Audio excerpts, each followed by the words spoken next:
Estamos sozinhos? Até hoje, os habitantes do planeta Terra têm olhado para as estrelas, procurando provas de outra vida. Mas a verdade não está lá fora. Está aqui. Desde a Segunda Guerra, o governo britânico tem nos observado os céus. Guardados nos cofres do Ministério da Defesa estão milhares de relatórios de avistamentos de OVNIs, alguns inexplicáveis. Mas agora, depois de décadas de segredos, os arquivos serão revelados e pela primeira vez a verdade sobre OVNIs britânicos será revelada. Uma quase colisão no ar. Não posso especular sobre o que era. Não posso mesmo. Não sei até hoje o que era. O contato imediato de um bombardeiro da Segunda Guerra. Não falo muito sobre isso com as pessoas, só com amigos próximos. Um objeto não identificado, captado pelo radar. E nova evidência sobre um dos casos mais famosos, o Welsh Roswell. Se pudesse ser mostrado que qualquer OVNI fosse extraterrestre em origem, o sistema de crença das pessoas fundamentalmente mudaria. Histórias estranhas e inexplicáveis que deixam muitos imaginando se realmente existe vida lá fora. Confidencial. Ultra secreto. Histórias de OVNIs. Quais são as 3 palavras populares em pesquisas na internet? Talvez as 2 primeiras não sejam surpresa. Pornografia, sexo e OVNI. Os OVNIs têm um papel incrível na imaginação popular, mas poucos mitos envolveram investigações do governo, vigilância e mentiras como os OVNIs envolveram. Uma pessoa que sabe o quanto os avistamentos de OVNIs foram levados a sério pelas autoridades britânicas é o ex-funcionário do Ministério da Defesa, Nick Pope. De 1952 em diante, ficou decidido que precisávamos ter uma pequena unidade montada permanentemente para pesquisar e investigar o fenômeno dos OVNIs. E dos anos 50 até 2009, o Ministério da Defesa tinha um pequeno projeto sobre os mistérios dos OVNIs. Pope fez parte do projeto nos anos 90, ajudando a acrescentar os milhares de arquivos que o Ministério juntou por décadas. Agora que estão sendo revelados, testemunhas-chave de avistamentos de OVNIs dão suas versões da história. Especialistas em OVNIs, céticos e crentes questionam exatamente o que o Ministério da Defesa estava mantendo em segredo. O Dr. David Clark é o jornalista que ajudou a persuadir o Ministério da Defesa a liberar os arquivos.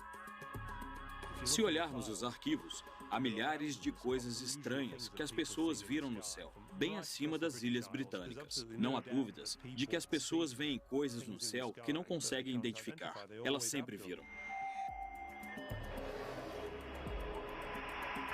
Caso 1. Quase colisão, Manchester. 6 de janeiro de 1995. 2 pilotos experientes de um Boeing 737 carregando 60 passageiros de Milão a Manchester relatam uma quase colisão. Um incrível avistamento de um objeto voador não identificado que chama a atenção das autoridades. Nos arquivos do Ministério da Defesa, há relatos de incidentes envolvendo quase colisões entre aviões civis e objetos voadores não identificados. O mais impressionante de todos foi o relato que foi feito pela tripulação de um 737 da British Airways. Speedbird 5061, sobrevoando a cadeia de montanhas, 14 quilômetros. Estavam prestes a entrar num banco de nuvens. Céu claro, visibilidade boa. De repente, o primeiro comandante disse que viu um objeto vindo em direção a eles, como uma árvore de Natal iluminada.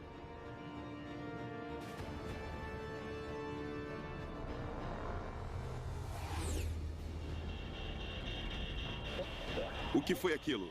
Foi tão baixo na abordagem e tão perto que ele automaticamente abaixou, pensando que haveria uma colisão. A coisa passou e ele imediatamente virou para o capitão e perguntou: "Você viu isso?" E o capitão disse: "Sim, eu vi também." Os pilotos então fizeram contato com a torre de controle em Manchester. Há muita preocupação entre as tripulações sobre o estrago que poderia ser feito às suas reputações se elas fossem conhecidas como as tripulações que vêm discos voadores. Então, foi interessante que, nesse caso, apesar disso, os dois tripulantes decidiram que, quando aterrissassem, iriam preencher um relatório oficial para que fosse iniciada uma investigação detalhada pela Autoridade da Aviação Civil, o que foi exatamente o que aconteceu. Pela primeira vez, os arquivos do Ministério da Defesa mostram como esse extraordinário incidente iniciou uma investigação completa, conduzida pelo investigador de quase colisões aéreas, Anthony Booth. Bom, foi estranho, para começar, porque foi a única vez que me lembro em 7 anos trabalhando naquele departamento em particular que eu lidei com algo assim. Nós falamos com os pilotos, com os 2 pilotos, verificamos os registros dos radares, transcrições das gravações das vozes dos pilotos, gravações do que o controle de tráfego aéreo de Manchester disse. Nós verificamos tudo o que pudesse esclarecer o que era o objeto. Os pilotos se recusam a falar publicamente sobre a quase colisão, mas os arquivos do Ministério da Defesa relembram o que eles disseram para Anthony Booth na época. Minha atenção se voltou inicialmente para o clarão na janela em minha frente, mas fui desconcentrado por minha visão periférica. O objeto tinha várias luzes brancas pequenas, como uma árvore de Natal. A alta velocidade do objeto, embora fosse difícil calcular, passou bem perto. Há uma transcrição de uma conversa entre o comandante do 737 e a torre de controle. Manchester, aqui é Speedbird 5061. Acabamos de ver algo descendo do lado direito, acima de nós, muito rápido. E Manchester retornou o contato imediatamente dizendo: bom, não há nada no radar. Era um avião? Bom, tinha luzes, desceu a este bordo, muito rápido. Manchester perguntou: acima de vocês? Sim, acima de nós, isso. Manchester então os aconselhou a ficarem de olho em qualquer coisa, mas eles não viam nada. Deve ter ido rápido. Deve ter ido rápido demais ou caído muito rápido depois de passar por vocês. Bom, tudo bem.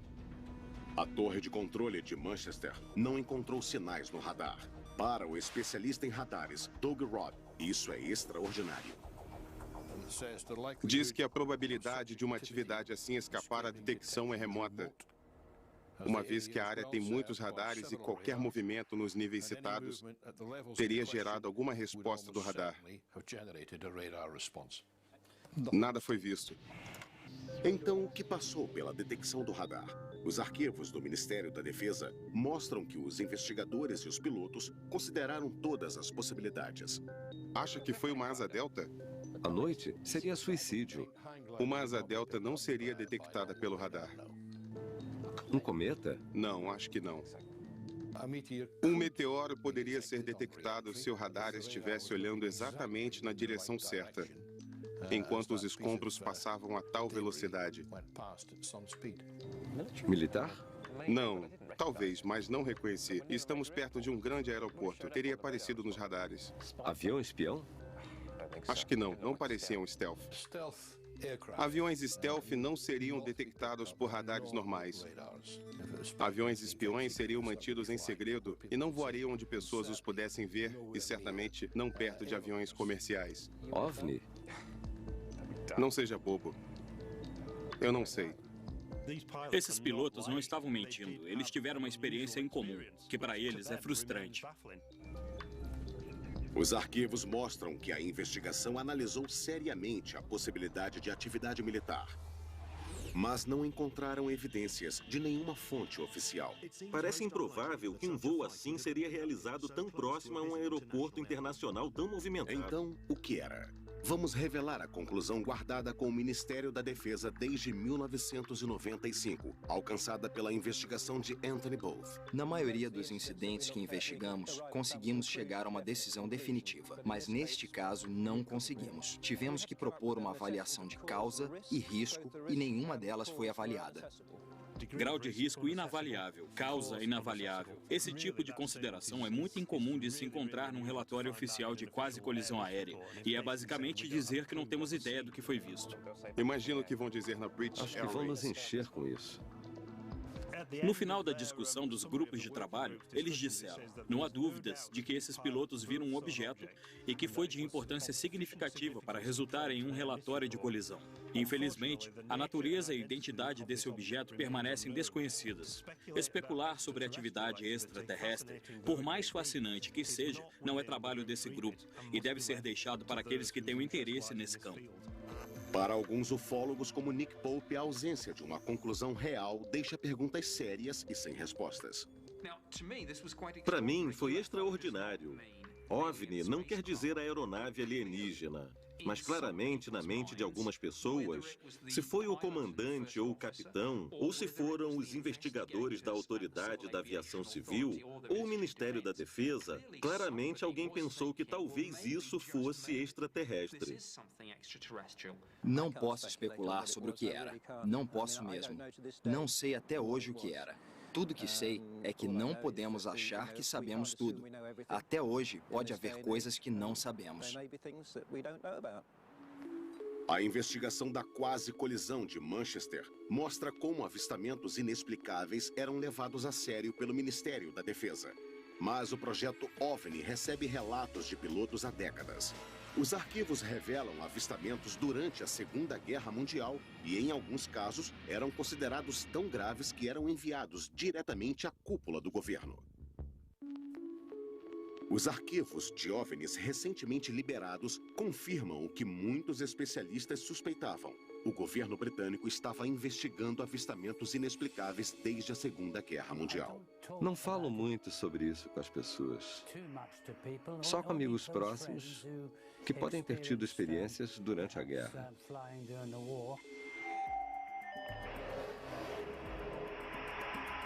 Caso 2. Contato imediato de um bombardeiro. Canal da Mancha. Primavera, 1944. A Grã-Bretanha estava envolvida em grandes invasões com bombas na Alemanha. Boatos de estranhos mísseis não identificados estavam chegando aos comandos principais. Considerados uma ameaça para a moral pública, os arquivos do Ministério da Defesa revelam que a ordem de mantê-los em segredo veio de cima. Avistamentos como o do membro da artilharia, Bernard Dye. Tenho aqui meu diário de guerra. Vou ler um dos registros que escrevi em 26 de abril. Operação Essen. 300 aviões invadiram Essen. Dye registrou o avistamento mais extraordinário. Por objetos não identificados que descrevo como bolas vermelhas de fogo. Essa é a primeira vez que Bernard Dye fala na televisão sobre o que aconteceu naquela noite. Saímos da área-alvo e estávamos voltando em direção a Mildenhall, nossa base. Estávamos passando pela França. Tudo parecia em paz. De repente, vi 3 bolas de fogo vindo de baixo e disse isso ao nosso piloto, Arthur Horton, pelo rádio. Alguns segundos depois, o atirador de retaguarda, Brian Harper, viu mais 2 bolas vermelhas de fogo.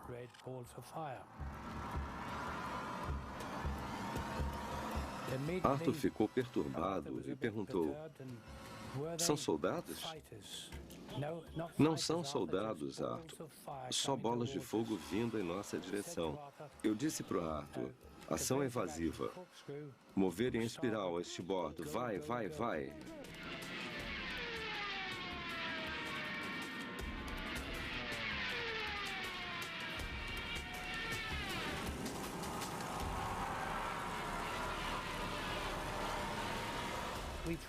Voamos a mais de 400 km por hora. O avião balançava como uma folha. E ainda assim eles nos seguiam. O piloto estava preocupado em queimar os motores. Nosso engenheiro Dave: o que tem os motores? Esqueça os motores, burro. Continue. Ou algo desse tipo. As palavras eram bem grosseiras. Isso, sem dúvidas, nos deixou bem nervosos também. Depois de uma curta distância, os 5 objetos vermelhos começaram a diminuir e as luzes vermelhas desapareceram na escuridão. E chegamos em casa em segurança. Quando voltamos para Mildenhall, nossa base, fomos interrogados por oficiais da inteligência. E eles riram de nós, e isso chateou o piloto. E ele disse que eles não estariam rindo se estivessem conosco naquela aeronave. O que o atirador Bernadette pensou que eram? Não sabia o que pensar, mas eu pensei que era uma nova arma que os alemães haviam inventado. Mas Bernadette não estava sozinho. 2 outras tripulações também haviam relatado avistamentos inexplicáveis. E agora sabemos que pelo menos um desses relatos foi suprimido e a ordem para isso veio de cima. O primeiro-ministro, Winston Churchill, estava tão preocupado na possibilidade dos relatos vazarem que ordenou um blackout de 50 anos. O Sr. Churchill declarou que o incidente dos OVNIs deve ser arquivado imediatamente por pelo menos 50 anos e seu status deve ser revisto por um futuro primeiro-ministro. A ordem de Churchill referia-se especificamente a um avistamento mais tarde na Segunda Guerra Mundial, feito por uma tripulação britânica retornando de uma missão de reconhecimento na Alemanha. Os arquivos diziam: Meu avô estava presente durante um debate sobre um incidente inesperado vivenciado por uma tripulação da Força Aérea Real. Os arquivos do Ministério da Defesa mostram que a história vinha do neto do guarda-costas de Churchill, que esteve presente em uma reunião urgente entre o primeiro-ministro e o comandante das Forças Aliadas dos Estados Unidos, General Eisenhower, que discutiam o ocorrido. Ele estava tentando ver se o ministro confirmava a história de que esse cara, que era o guarda-costas, estava presente numa discussão entre Winston Churchill e Eisenhower sobre um incidente misterioso no qual a tripulação de um avião de reconhecimento da Força Aérea Real teria visto um objeto metálico que apareceu do lado do avião e seguiu o avião e se comportou de uma forma completamente inexplicável, se comparado a um avião alemão, ou qualquer tipo de avião nazista, ou qualquer avião que eles conhecessem. Um especialista em comando de aeronaves também estava na reunião. Ele descartou qualquer possibilidade de ser um míssil, uma vez que este não poderia igualar sua velocidade a de uma aeronave mais lenta e depois acelerar. Churchill estava determinado de que isso não iria mais longe. Outra pessoa na reunião levantou a possibilidade de um objeto voador não identificado e, nesse momento, o Sr. Churchill declarou que o incidente deveria ser imediatamente arquivado. Mas o arquivo continua. Uma linha extraordinária explica o quão temeroso Churchill estava quanto à reação pública a um avistamento de OVNI que fosse revelado. Esse evento deve ser imediatamente arquivado, uma vez que criaria pânico em massa entre a população geral e abalaria a crença de todos na igreja. Mas os arquivos também revelam que essa não tinha sido a primeira vez que Churchill tinha sido envolvido em avistamentos de OVNIs. Em outubro de 1912, houve avistamentos de luzes misteriosas no céu, nos estaleiros de Sheerness, em Essex. E Winston Churchill era o primeiro almirante e tinha que investigar isso. E Churchill teve que admitir no parlamento que não podia explicar o que tinha sido visto. Os arquivos mostram que, mesmo depois da guerra, Churchill passou a ter interesse em avistamentos inexplicáveis. Como consequência dos avistamentos em Washington em 1952, que ganharam todas as manchetes, Winston Churchill novamente ficou interessado e enviou um memorando ao secretário de Estado do Ar. O que são todas essas coisas sobre discos voadores? O que querem dizer? Qual é a verdade?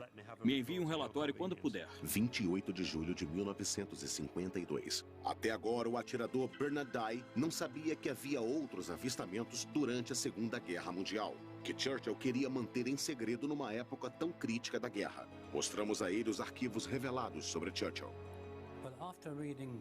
Depois de ler esse relato, parece mesmo idêntico ao que nós testemunhamos e vimos naquela noite.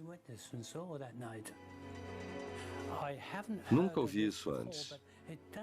Mas não me surpreende que ele soubesse, porque aconteceram coisas durante os anos de guerra e apareceram outros objetos, obviamente. É interessante que durante os anos 1940 houve um número muito grande de avistamentos relatados por tripulações. E há vários arquivos da Força Aérea Real nos arquivos nacionais que detalham alguns desses relatos, descritos como fenômenos foguete, mas nunca conseguiram explicá-los. E no final da guerra, quando interrogaram alguns pilotos da Luftwaffe, eles disseram que tinham visto coisas bem parecidas e pensaram que eram armas secretas aliadas. Existe uma explicação sobre o que as tripulações viram? Clark tem sua própria teoria. Eles acharam que era uma combinação de percepção equivocada por parte das tripulações. Eles esperavam ações dos inimigos, porque estavam na adrenalina disso. OVNIs ou não, os arquivos mostram que os líderes da Segunda Guerra Mundial estavam desesperados para manter esses avistamentos longe do público. O próximo arquivo revela como, mesmo décadas depois, o governo ainda entrava em pânico sobre OVNIs. Caso 3. Sigilo da foto. Pitlochry, Escócia. Muitos especialistas em OVNIs acreditam que os arquivos de Pitlochry ilustram uma das mais significantes conspirações de OVNIs da atualidade. Envolve fotografias de um objeto não identificado flagrado voando sobre um remoto vale escocês. As fotos foram enviadas ao Ministério da Defesa, mas misteriosamente desapareceram. O jornalista Mark Pilkington passou anos tentando encontrar as imagens do OVNI. As fotografias de Pitlochry no Ministério da Defesa datam de 4 de agosto de 1990, quando duas testemunhas no A9, perto de Calvine, perto de Pitlochry, supostamente viram um grande objeto em forma de diamante no ar por uns 10 minutos e tiraram 6 fotos dele. E o objeto que eles dizem ter visto estava acompanhado de 2 aeronaves que posteriormente o Ministério da Defesa identificou como Harriers. O fotógrafo nunca foi identificado. Ele mandou as 6 fotografias para o jornal Scots Daily Record. O jornal nunca publicou a história. Ao invés disso, enviaram-nas para a investigação do Ministério da Defesa. O Ministério de Defesa pegou suas cópias das fotos, que desapareceram desde então. De acordo com os arquivos, eles mandaram os negativos originais de volta ao Scottish Daily Record. E eles inexplicavelmente nunca publicaram uma história sobre isso. E nunca publicaram as fotos. E presume-se que devolveram as fotos para os 2 homens, cujos nomes foram removidos dos arquivos. Então não podemos perguntar a eles. É mistério em cima de mistério. Tudo o que há no arquivo é uma fotocópia das supostas fotos. Ufólogos, mais tarde, fizeram um esboço do que seriam as fotos. Mas Nick Pope teve contato com as fotos e arquivos originais quando trabalhou no Ministério da Defesa. Tanto a inteligência da defesa como o Centro de Inteligência da Junta de Reconhecimento Aéreo analisaram isso muito cuidadosamente.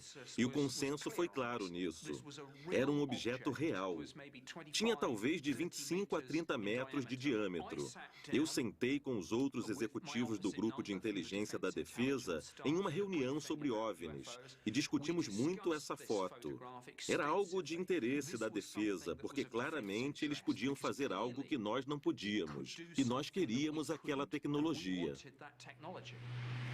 O Ministério da Defesa estava determinado a minimizar o incidente. Há um manual interessante do escritório de imprensa do Ministério da Defesa sobre linhas defensivas a tomar, caso as fotos saíssem nos jornais e fossem questionadas sobre isso. E é uma lista que basicamente diz: vimos as fotografias e nenhuma conclusão definitiva foi tomada em relação ao objeto grande em forma de diamante. E se eles fossem pressionados pela mídia, deveriam dizer que todos os relatos de avistamentos recebidos pelo Ministério diziam respeito às equipes dos departamentos que eram responsáveis pela defesa aérea do Reino Unido. Enquanto esteve no Ministério, Pope tinha uma cópia da foto na parede de sua sala, até que foi tirada pessoalmente por seu superior.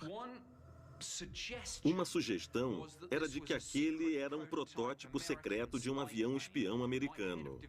O chefe da minha divisão se convenceu de que provavelmente era um avião secreto ou um avião não tripulado e ordenou que a foto fosse removida. Sabemos pelos arquivos que houve muita discussão interna sobre: será que eram americanos naquele incrível avião espião? E se eram, por que não pediram permissão para que essa coisa voasse no espaço aéreo britânico? O jornalista Mark Pilkington acredita que os eventos daquela época podem ter influenciado o que as pessoas acharam que tinham visto. Isso foi apenas 2 dias depois da Primeira Guerra do Golfo começar, e certamente havia grandes distribuições de aeronaves em direção ao Oriente Médio. E o Reino Unido era um tipo de ponto de parada e um tipo de rampa de decolagem para muitas dessas aeronaves. O Ministério da Defesa estava claramente preocupado com a reação pública, assim como Churchill havia ficado 4 décadas antes. Então, houve sigilo do Ministério da Defesa no caso das fotos de Pitlochry? Há uma possibilidade de que o Ministério da Defesa tenha destruído as imagens. Possivelmente porque achavam que eram de um avião espião americano, do qual eles não sabiam nada a respeito, ou porque talvez, se essa coisa permanecesse inexplicável, nós não queríamos passar a vergonha de dizer que poderia haver coisas no nosso espaço aéreo com velocidades e manobras que excediam tudo o que tínhamos e ainda assim permaneciam inexplicáveis. No entanto, estamos nos baseando, devemos esclarecer, em uma imagem granulada, desfocada e em preto e branco, que até onde eu sei poderia ter sido desenhada com um giz de cera por uma criança.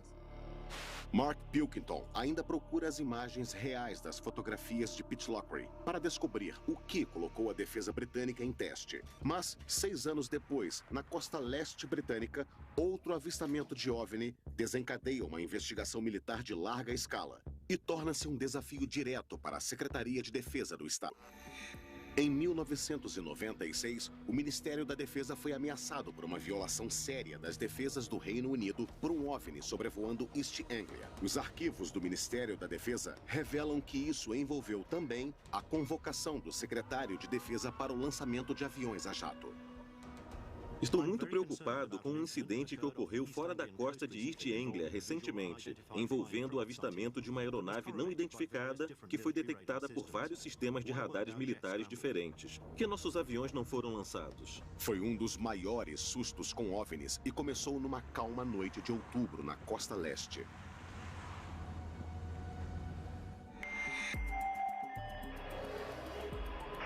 Caso 4, chamada para lançamento, Skegness. Foram policiais que telefonaram fazendo os primeiros relatos. Tem um trecho sobre isso. Nas primeiras horas da manhã, os policiais disseram que viram uma luz estranha vermelha e verde girando no céu, a sudeste de Skegness, e que parecia estar bem alto no céu, bem acima de Walsh. Os policiais informaram o avistamento ao sargento da central. Eu imediatamente liguei para a sala de controle de Skegness, que informou ao resgate marítimo da guarda costeira de Great Yarmouth o que seria um incidente no mar. Recebemos um comunicado às 3h15, horário local, da polícia de Skegness, e eles estavam vendo uma luz na direção sudeste. Não tínhamos certeza do que era na época, e imediatamente informamos a defesa aérea local para ver se conseguiam detectar algo. O chamado chegou à Força Aérea de Nitshed, a força de defesa mais importante no sul da Inglaterra. O radar de Claxby detectou um objeto a 221 graus. Eles notificaram que num dos radares havia um sinal que não identificaram, que não era uma aeronave. Seria possível que o sinal e a luz estranha vista pela polícia fossem a mesma coisa? Ligações de pessoas em pânico começavam a chegar. Não acho que estão invadindo. Um chamado foi iniciado para procurar por luzes não identificadas. Então, um petroleiro respondeu. MV colocou-os para Yarmouth. Estamos vendo luzes sobre o Walsh. A embarcação no mar era Connaught Coast e estava nessa área aqui. Às 3h50, o oficial P.C. Leyland correu até o telhado da delegacia para gravar as luzes e conseguiu filmar 5 minutos, mostrando apenas uma única luz branca. As notícias sobre as luzes se espalharam rapidamente. A transcrição da conversa entre a guarda costeira e a polícia, e depois o petroleiro, vazou nos noticiários locais. De repente, virou um incidente OVNI gigantesco que chamou a atenção do parlamento.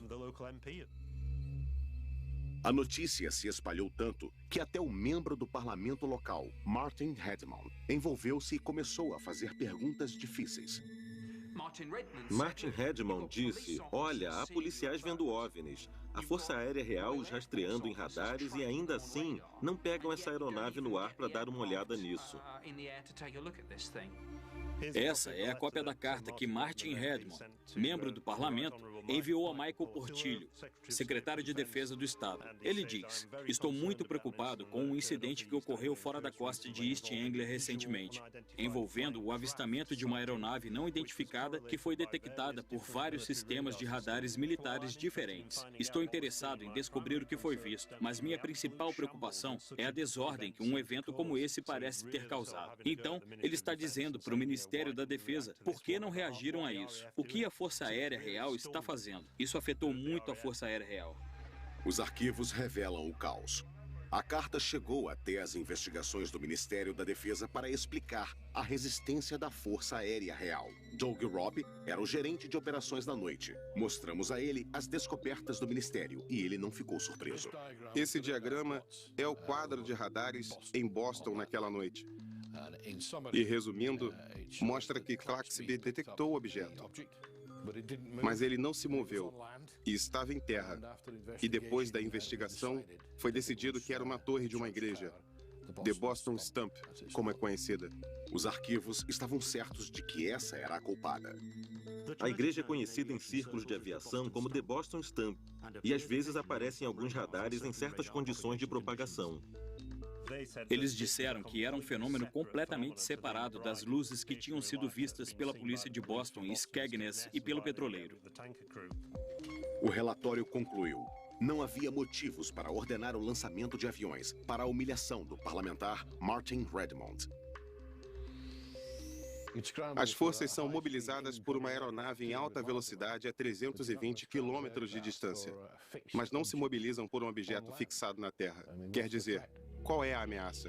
Se o que o radar detectou foi mesmo a igreja, o que eram as luzes misteriosas vistas pelos policiais e pelo petroleiro? O Ministério da Defesa examinou o vídeo do policial. Sugere uma fonte celestial distante. O Ministério da Defesa enviou o vídeo para o Observatório Real de Greenwich para análise. O relatório dele se manteve segredo desde 1996 nos arquivos do Ministério da Defesa. O especialista em OVNIs e astrônomo Ian Ritpat viu as conclusões e o vídeo do policial. Se olhar o vídeo da polícia, consegue ver um ponto brilhante de luz que parecia não fazer nada. Então, para mim, isso mostra que até a testemunha mais impecável pode cometer um erro básico, que é identificar mal um objeto celestial. O mais comum deles é o planeta Vênus, que é, na verdade, chamado de Rainha dos OVNIs. E isso porque é o objeto mais brilhante à noite depois do Sol e da Lua, e que poderia ser o que o policial viu. Ele também acredita que há uma explicação para as cores das luzes. Quando a câmera faz o zoom, ela geralmente perde completamente o foco, e você consegue ver alguns formatos estranhos das luzes, que são, na verdade, o diafragma da câmera. Mas isso não explica o que o petroleiro viu. A investigação do Ministério da Defesa descobriu que eles viram uma luz que vinha de uma direção diferente de Vênus, e ficaram perplexos. Essas luzes permanecem inexplicáveis. Mas o especialista Ian Ritpat acredita que há uma explicação. O objeto que o petroleiro viu ao norte era também uma estrela do norte chamada Vega, que também pisca e cintila várias cores diferentes. O especialista em OVNIs e cético David Clark acredita que há uma razão para que isso tenha se tornado um incidente dessas proporções, confidencial. Isso aconteceu em 1996, quando o seriado Arquivo X estava em seu auge de popularidade na TV. Foi a época mais movimentada, em 1996 e 97, em termos de número de relatos que eles receberam desde 78. Então esse caso está encerrado em East Anglia? Ou mais mistério surgirá, assim como num dos casos britânicos mais famosos, que se recusa a ser esquecido, o Welsh Roswell.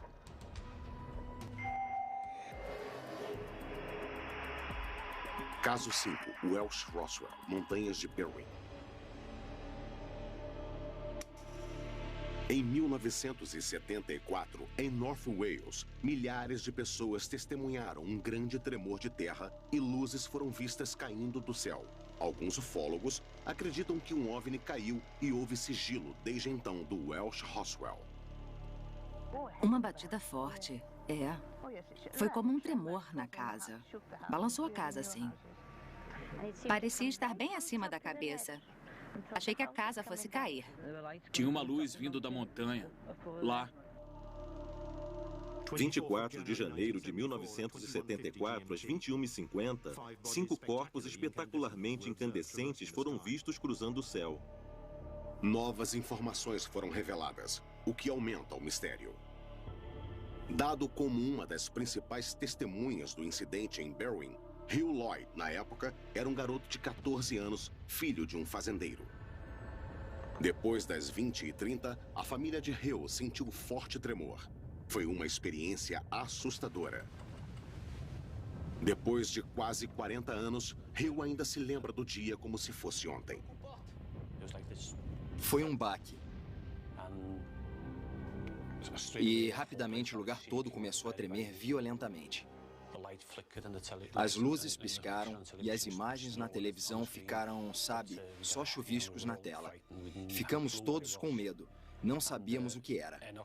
Enoch disse que devia ser uma explosão. E então o telefone começou a tocar. Vizinhos ligando para perguntar se havíamos sentido aquilo. Depois de uns 20 minutos, alguém bateu na porta.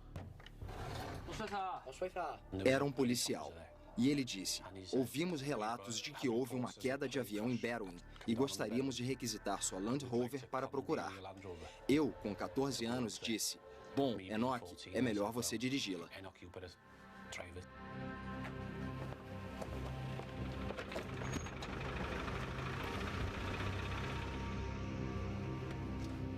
Subimos mais ou menos uns 80 quilômetros. Saímos da trilha e paramos. Pegamos lanternas. Estava tudo quieto e muito escuro, mas nada para se ver. Devido às O que é lanternas. aquilo? E um deles disse: não há nada aqui, está quieto demais. Não dá para ver nada, é melhor irmos. Então viramos para o veículo e quando estávamos nos aproximando do veículo, vimos essa luz branca brilhante. No vale, atrás daquelas árvores à esquerda, entre aquelas duas montanhas. Uma luz branca bem forte, vindo do chão para o céu. Mas era muito, muito clara. Sabia que vinha do chão, mas nós não conseguíamos ver a fonte da luz. No vale, estava escondida. A luz não parecia uma queda de avião. Era muito branca para fogo. Não durou muito tempo. 20 segundos no máximo. Eles procuraram na montanha, mas não havia sinal de uma queda. Então, o que era a luz?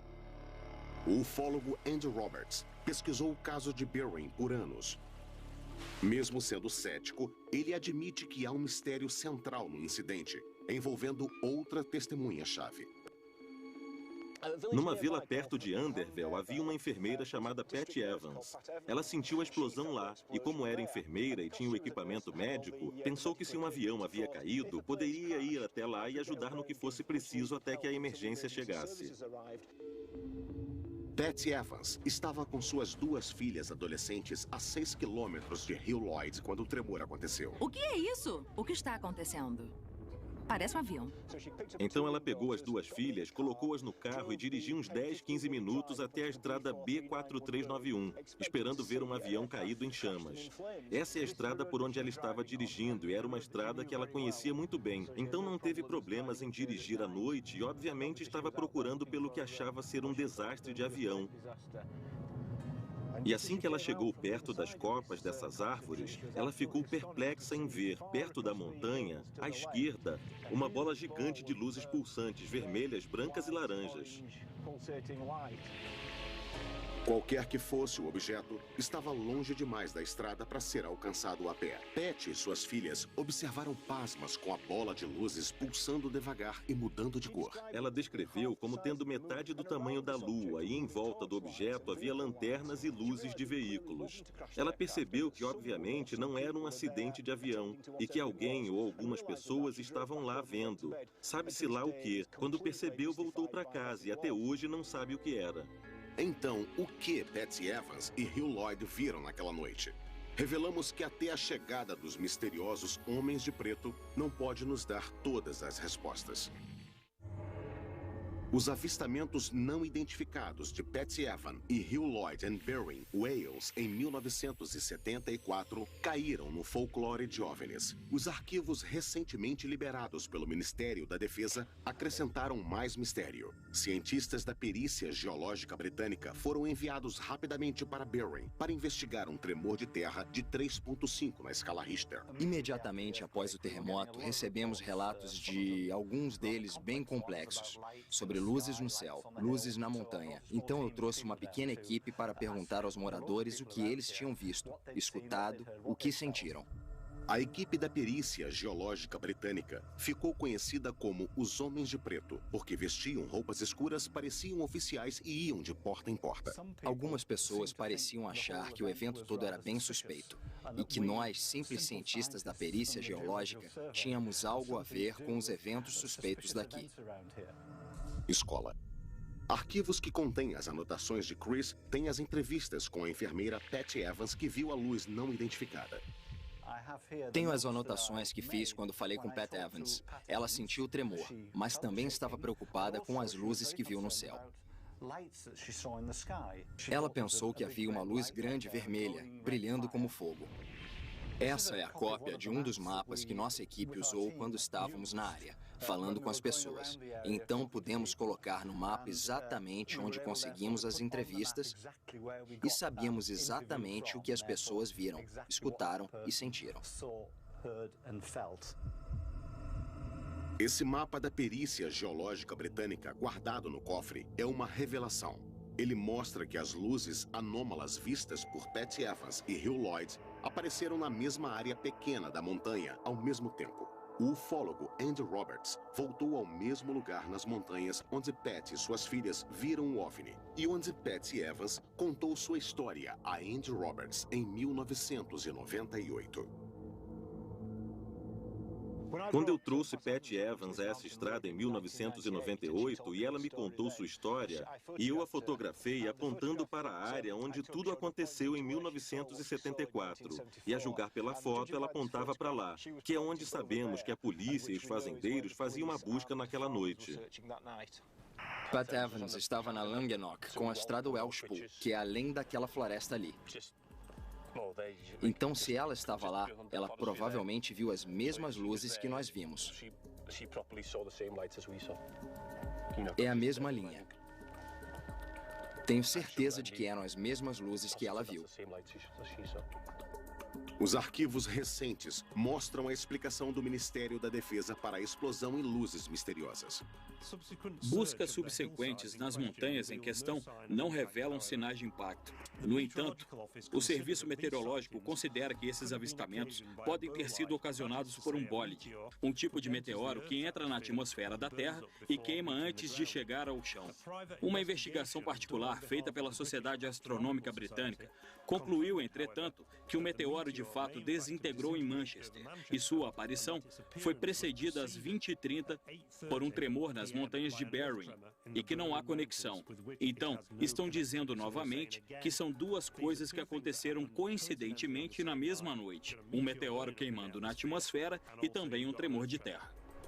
Então, essa coincidência incrível, dois fenômenos naturais separados, uma chuva de meteoros e um terremoto acontecendo simultaneamente, é uma resposta completa para o mistério? Muitos crentes em OVNIs acreditam que não, que os arquivos falharam ao responder à grande questão: qual era a fonte da luz que Patsy e Hugh viram no chão? Então, o que Pat viu é um mistério absoluto. Não acho que seja um OVNI, mas é sem dúvida algo não identificado. Parecia estar no chão e pode ter sido um objeto terrestre não identificado. Mas é um mistério. Então, acima de tudo, entre alienígenas e quedas extraterrestres, verdades e o fato de um terremoto e um meteoro bólide, o que temos é um avistamento misterioso de um grande objeto iluminado no chão por pelo menos 10 minutos. Então, esse é um caso encerrado para Berwyn. Há ainda muitas perguntas não respondidas.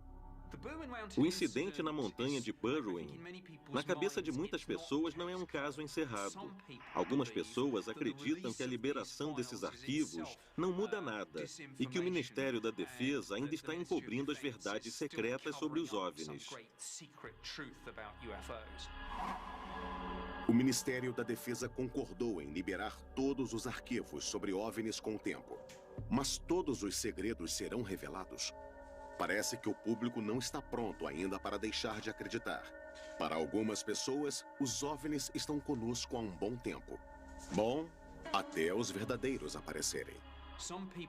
Algumas pessoas sugerem que essas informações sobre OVNIs, liberadas aos poucos para o público, estão preparando as pessoas para o dia em que será anunciado que, na verdade, essas coisas são reais.